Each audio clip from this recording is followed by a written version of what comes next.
अवश्य मदद करेंगे।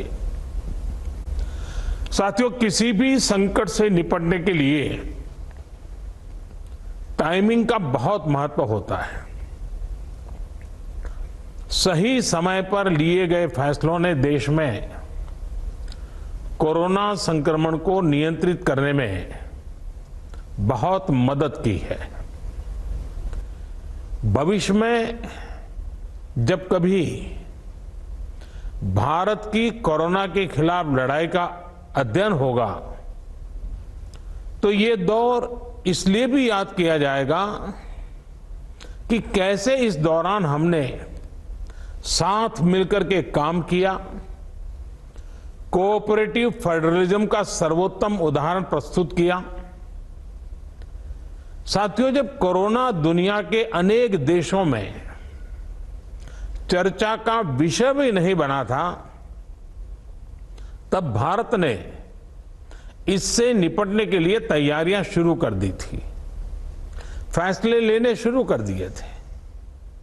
हमने एक एक भारतीय की जिंदगी को बचाने के लिए दिन रात मेहनत की है।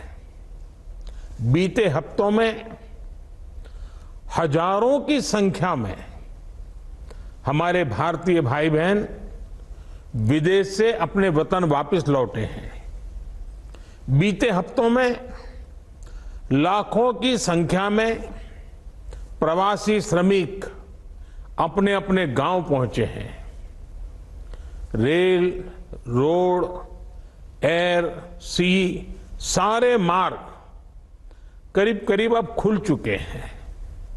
लेकिन इसके बावजूद हमारी इतनी जनसंख्या होने के बावजूद भारत में कोरोना संक्रमण उस जैसा विनाशकारी प्रभाव नहीं दिखा पाया जो दुनिया के और देशों में कोरोना ने आफत पैदा की है।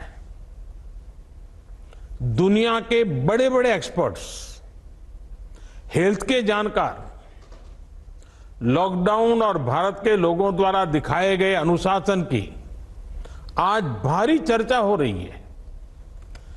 आज भारत में रिकवरी रेट 50% से ऊपर चला गया है।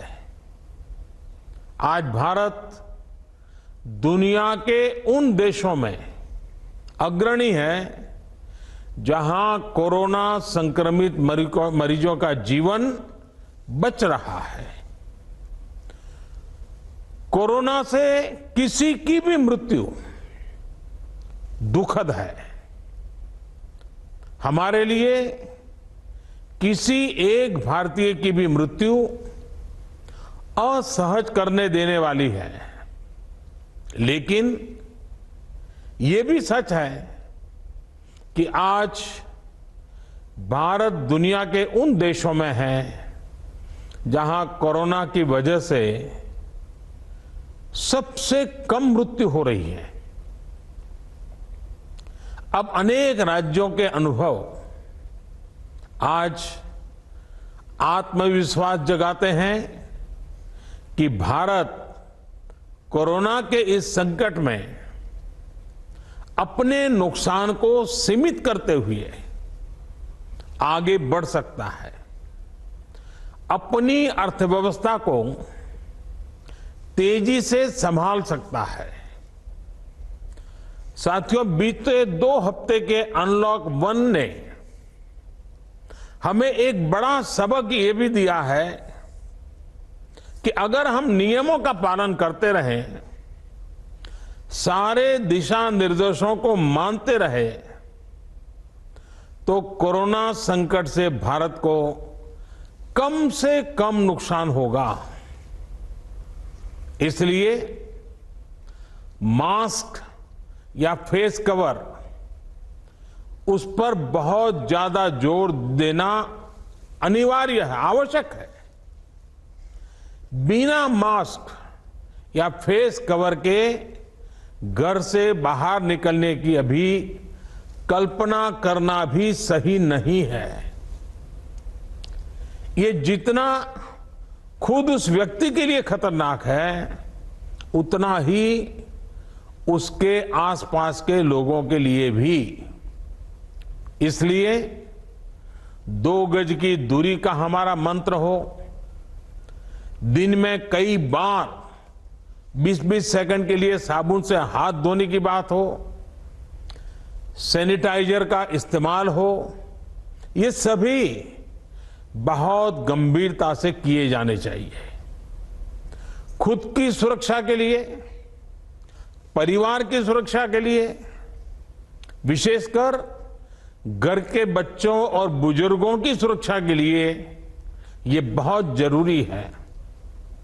अब तक लगभग सारे ऑफिसेस खुल चुके हैं। प्राइवेट सेक्टर में भी लोग ऑफिस जाने लगे हैं। बाजारों में, सड़कों पर भीड़ बढ़ने लगी है। तो ये सारे उपाय ही कोरोना को तेजी से फैलने से रोकने में मददगार होंगे। थोड़ी सी भी लापरवाही, थोड़ी सी भी ढिलाई, अनुशासन में कमी कोरोना के खिलाफ हम सभी की लड़ाई को कमजोर करेगा। और इतने दिनों की जो तपस्या है उस पर पानी फिर जाएगा।